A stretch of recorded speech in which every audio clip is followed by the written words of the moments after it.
नमस्कार दोस्तों, आपका बहुत बहुत स्वागत है हमारे चैनल ओ हृदय में। अगर आपको आज की कहानी पसंद आए तो लाइक करें और चैनल को सब्सक्राइब करें। अविनाश सुबह समय पर उठा नहीं तो संस्कृति को चिंता हुई। उसने अविनाश को उठाते हुए उसके माथे पर हाथ रखा। माथा तप रहा। संस्कृति घबरा उठी। अविनाश को तेज बुखार था। 2 दिन से वह खांस भी रहा था। संस्कृति ने कल इसी वजह से उसे ऑफिस जाने से मना कर दिया, मगर आज तेज बुखार भी। उसने जल्दी से अविनाश को दवा खिलाकर माथे पर ठंडे पानी की पट्टी रखी। संस्कृति और अविनाश की शादी को अभी ज्यादा वक्त नहीं गुजरा था। 2 साल ही हुए थे। पिछले साल तक सास ससुर साथ में रहते थे, मगर कोरोना में संस्कृति की जेठानी की मौत हो गई तो सास ससुर बड़े बेटे के पास रहने चले गए। उसके बाद कोरोना का प्रकोप बढ़ता ही गया। पिछले कुछ समय से टीवी चैनल्स पर दिल्ली के अस्पतालों में कोरोना से जूझने वालों की हालत देखकर वह वैसे भी परेशान थी। कहीं वेंटिलेटर नहीं तो कहीं ऑक्सीजन नहीं। मरीजों को अस्पतालों में बेड तक नहीं मिल रहा था। ऐसे में अब उनका क्या होगा, यह सोचकर ही वह काम उठी। जल्दी से उसने माँ को फोन लगाया। माँ, अविनाश को सुबह से बहुत तेज बुखार है, क्या करूँ? बेटा, यह समय ही बुरा चल रहा है। राजू भी कोरोना पॉजिटिव है, वरना उसे भेज देती। हम खुद उसकी देखभाल में लगे हुए हैं।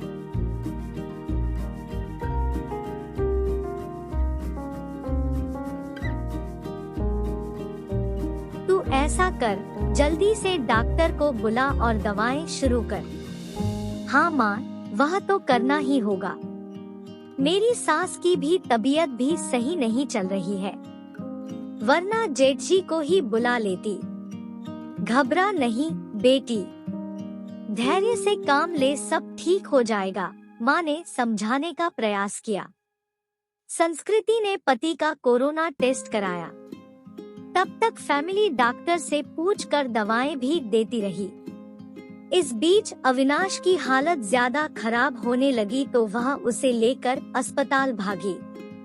2 अस्पतालों से निराश लौटने के बाद तीसरे में मुश्किल से बेड का इंतजाम हो सका। सास ससुर और जेठ भी दूसरे शहर में थे, सो मदद के लिए आ नहीं सके। वैसे भी दिल्ली में लॉकडाउन लगा हुआ था। रिश्तेदार चाह कर भी उसकी मदद करने नहीं आ सकते थे। आस पड़ोस वालों ने कोरोना के डर से दरवाजे बंद कर लिए। तब संस्कृति ने अपने दोस्तों को फोन लगाया, पर सब ने बहाने बना दिए। अकेली संस्कृति पति की सेवा में लगी हुई थी। अस्पताल में मरीजों की लंबी कतारों और मौत के तांडव के बीच किसी तरह संस्कृति खुद को बचाते हुए पति के लिए दौड़ भाग करने में लग गई।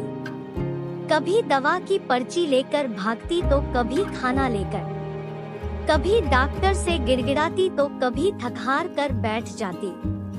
उसे कोरोना वार्ड में जाने की इजाजत नहीं थी। बाहर रिसेप्शन में बैठकर ही पति के ठीक होने की कामना करती रहती। उस पर पति की तबीयत अच्छी होने के बजाय बिगड़ती जा रही थी। उस दिन भी डॉक्टर ने पर्ची में कई दवाएं जोड़कर लिखी। वह दवाएं लेने गई, मगर जो सबसे जरूरी दवा थी वही नहीं मिली। अस्पताल में उसका स्टॉक खत्म हो चुका था। अब वह क्या करेगी? बदहवास सी वह अस्पताल के बेंच पर बैठ गई। बगल में ही परेशान सा एक युवक भी बैठा हुआ था।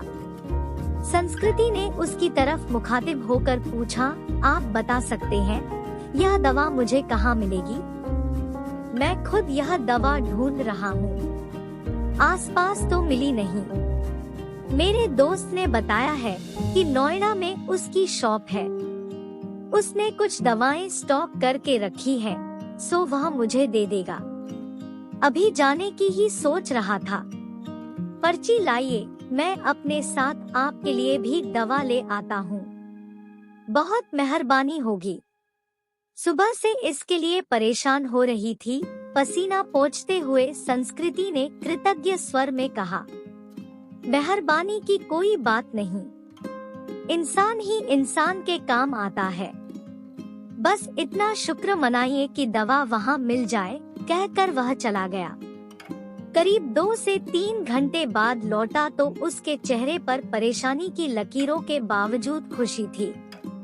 यह लीजिए, बड़ी मुश्किल से मिली मगर मिल गई, यही बहुत है। बहुत बहुत शुक्रिया। कितने की है? संस्कृति का चेहरा भी खिल उठा था। अरे नहीं, पैसे की जरूरत नहीं, आप पहले यह दवा खिलाइए मरीज को। उस दिन के बाद से दोनों में बातचीत होने लगी। वह अपने भाई की देखभाल में लगा था और संस्कृति पति के लिए दौड़ भाग कर रही थी। दोनों का दर्द एक सा ही था। संस्कृति जब भी व्यथित होती तो उसके कंधों पर सिर रख कर रो लेती। कोई चीज लानी होती तो प्रतीक लेकर आता, संस्कृति को घर छोड़कर आता। धीरे धीरे तकलीफ के इन दिनों में 2 अजनबी एक बंधन में बंधते जा रहे थे। उनके बीच एक अजीब सा आकर्षण भी था जो दोनों के इस बंधन को और मजबूत बना रहा था। एक दिन अविनाश का ऑक्सीजन लेवल काफी घट गया। अस्पताल में ऑक्सीजन सिलेंडर नहीं था। तब प्रतीक ने यह जिम्मेदारी अपने ऊपर ले ली। पूरे दिन कड़ी धूप और गर्मी में लाइन में लगकर आखिर वह ऑक्सीजन सिलेंडर लेकर ही लौटा था। उस दिन संस्कृति ने पूछा था, आप मेरे लिए इतना कुछ कर रहे हैं, इतना ख्याल रखते हैं, मगर क्यों? मैं तो आपकी कुछ भी नहीं लगती। फिर बताओ न, ऐसा क्यों कर रहे हो? पहली बात, हर क्यों का जवाब नहीं होता, और दूसरी बात, हम दोनों हमसफर नहीं हैं, तो क्या हुआ, हमदर्द तो है ना। आपके दर्द को मैं बहुत अच्छे से महसूस कर सकता हूँ। आपकी तकलीफ देखकर मुझे दुख होता है। बस किसी भी तरह आपकी मदद करना चाहता हूँ। एक अनतहा सा मगर मजबूत साथ महसूस कर वह गमों के बीच भी मुस्करा उठी थी। धीरे धीरे अविनाश की तबीयत और भी बिगड़ गई और उसको वेंटिलेटर पर रखना पड़ा। अस्पताल में वेंटिलेटर्स की भी कमी थी। कई वेंटिलेटर्स खराब हो गए।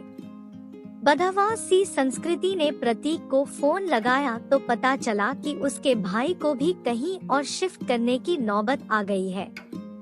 आप चिंता न करो संस्कृति जी, मैं अपने भाई को जिस अस्पताल में लेकर जा रहा हूँ, आपके पति को भी वहीं लेकर चलता हूँ।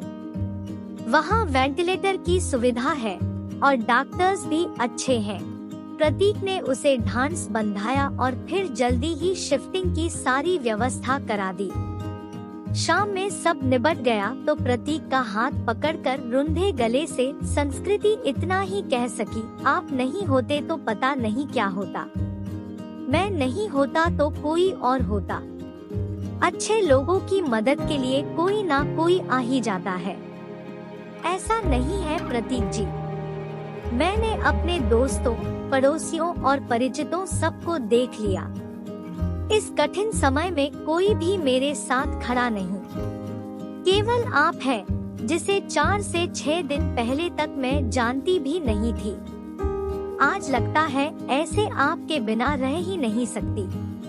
उसकी बात सुनकर प्रतीक ने एक अलग ही नजर से संस्कृति की तरफ देखा और फिर मुस्कुरा कर चला गया। संस्कृति के दिल में अजीब सी बेचैनी होने लगी। वह सोचने लगी कि प्रतीक का साथ इस परेशानी के समय में भी कितना सुकून दे जाता है। अस्पताल में मरीजों के रिश्तेदारों की भागदौड़ और परेशानियों के बीच भी चंद लम्हे वह केवल प्रतीक के बारे में सोचती रह गई। इसी तरह 2 से 3 दिन और गुजरे। अविनाश की हालत काफी गंभीर थी। फिर एक दिन सुबह सुबह संस्कृति को सूचना मिली कि उसके पति की मृत्यु हो गई है। एक पल में संस्कृति को लगा जैसे वह अधूरी रह गई। उसका सब कुछ छिन गया है। प्रतीक ने जितना हो सका उसे धैर्य बंधाया। कोरोना की वजह से वह पति के शव को घर भी नहीं ला सकती थी। लॉकडाउन लगा हुआ था, घर वालों का आना भी कठिन था। ऐसे में उसे समझ नहीं आ रहा था कि पति को अंतिम विदाई कैसे दे। इस वक्त भी प्रतीक ही उसके काम आया। मुश्किल की इस घड़ी में सबसे पहले उसने संस्कृति को शांत कराया, फिर उसके पति को शमशान तक ले जाने का सही से इंतजाम कराया। संस्कृति के साथ वह शमशान तक गया, फिर संस्कृति को उसके घर छोड़ने आया। संस्कृति लगातार रो रही थी, उसके हाथ पैर कांप रहे थे। प्रतीक समझ रहा था कि उसकी तबीयत खराब है, वह अकेली है, सो अपने खाने पीने को लेकर लापरवाह रहेगी तो और तबीयत खराब होगी।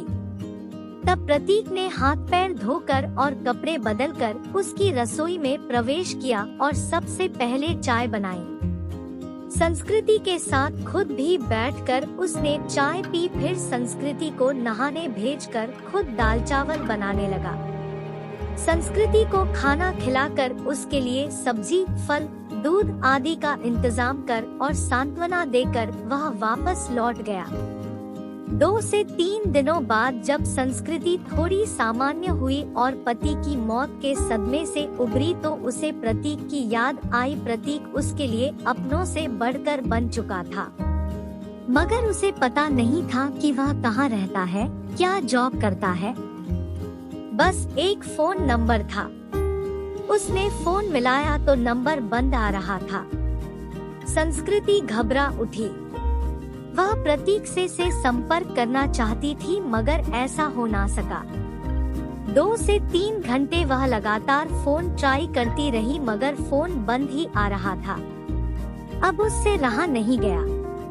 कुछ सोचकर वह उसी अस्पताल में पहुंची जहां उसके पति और प्रतीक का भाई एडमिट थे। वह रिसेप्शन एरिया में घूम घूम कर प्रतीक को खोजने लगी, क्योंकि अक्सर दोनों वहीं बैठे होते थे। फिर वह उसे खोजती हुई कैंटीन में भी गई। हर तरफ चक्कर लगा लिया, मगर प्रतीक कहीं नजर नहीं आ रहा था। थक कर वह वापस रिसेप्शन में आकर बैठ गई और सोचने लगी अब क्या करे। तभी उसे वह नर्स नजर आई जिससे संस्कृति की जान पहचान हो गई थी। संस्कृति के पति की देखभाल वही नर्स करती थी।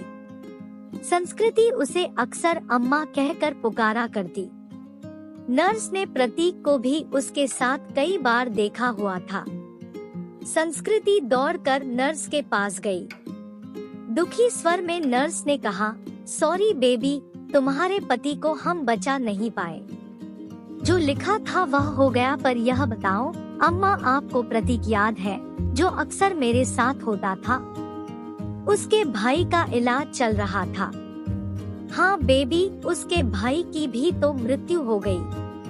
वह खुद भी एडमिट है, उसे भी कोरोना है, और जानती हो बेबी, वह तेरे पति वाले बेड पर ही है, बेड नंबर 125। सच अम्मा, आप उसे पहचानती हो ना? हाँ बेबी, पहचानती हूँ। तेरी बहुत हेल्प करता था, पर अब उसकी हेल्प करने वाला कोई नहीं, अकेला है वह। मैं हूँ ना अम्मा। अब उसके लिए किसी भी चीज की जरूरत पड़े तो मुझे बताना, मैं उसके अटेंडेंट के रूप में अपना नाम लिखवा देती हूँ। ठीक है बेबी, मैं बताती हूँ तुझे। इसके बाद संस्कृति पूरे मन से प्रतीक की सेवा में लग गई। उसके लिए घर का खाना, फल, दवाएं वगैरह लेकर आना, उसकी हर जिम्मेदारी अपने ऊपर लेना, डॉक्टरों से उसकी तबीयत की हर वक्त जानकारी लेते रहना जैसे काम वह पूरे उत्साह से कर रही थी। इस बीच प्रतीक की हालत बिगड़ी और उसे आईसीयू ले जाने की जरूरत पड़ गई। इसके लिए अस्पताल के क्लर्क ने उसके आगे एक फॉर्म बढ़ाया। उसमें मरीज के साथ क्या संबंध है यह लिखकर हस्ताक्षर करना था। संस्कृति कुछ पलों के लिए सोचती रही कि वह क्या लिखे। फिर उसने उस खाली जगह पर पत्नी लिखकर साइन कर दिया। क्लर्क को कागज थमाकर वह खुद में ही मुस्कुरा उठी। सुधार शुरू हुआ और उसे कोविड वार्ड में वापस शिफ्ट कर दिया गया। 7 से 8 दिनों तक लगातार सुधार होने और रिपोर्ट नेगेटिव आने के बाद उसे डिस्चार्ज भी कर दिया गया। इतने दिनों तक संस्कृति ने भी अपना खाना पीना और नींद भूलकर दिन रात प्रतीक की सेवा की थी। डिस्चार्ज वाले दिन वह बहुत खुश थी। उसने सीधा अपने घर के लिए कैब बुक किया और प्रतीक को अपने घर ले आई। प्रतीक ने टोका तो संस्कृति ने थोड़े शरारती अंदाज में जवाब दिया, मैंने फॉर्म में एक जगह यह लिखकर साइन किया है कि मैं तुम्हारी पत्नी हूँ और इसलिए अब मेरा और तुम्हारा घर अलग अलग नहीं बल्कि एक ही होगा। मगर संस्कृति लोग क्या कहेंगे? लोगों का क्या है प्रतीक? जब मुझे जरूरत थी तो क्या लोग मेरी मदद के लिए आगे आए थे? नहीं ना।